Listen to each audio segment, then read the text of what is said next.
you come to Texas to hunt in the spring, there's a couple different ways. You can walk and stalk, or you can use pop-up blinds.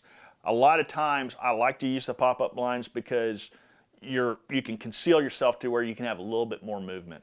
I like to personally use, which I've got several of, is the Ameristep Cool House blind in Mossy Oak Breakup Infinity. It's a great blind. It's roomy. You're able to get one, two people in there. I like to film some of my hunts, so it gives me plenty of room to set up my video camera and everything in the blind.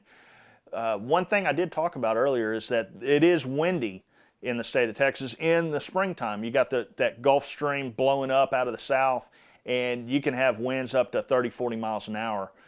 One thing that I do differently is I use these stakes for the four corners of my blind. It's actually a waterfowl stake for duck and goose decoys for field hunting.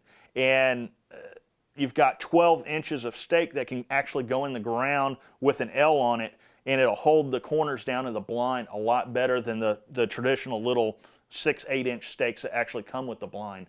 I use these. There's a couple times this year that we were hunting, had these stakes staking down the blind, and we had a gust of wind come through, and if it hadn't been for these stakes, the blind would have blown off of us, and we had turkeys in the decoys. So this dramatically allowed us to have a successful hunt, whereas it would have destroyed our hunt.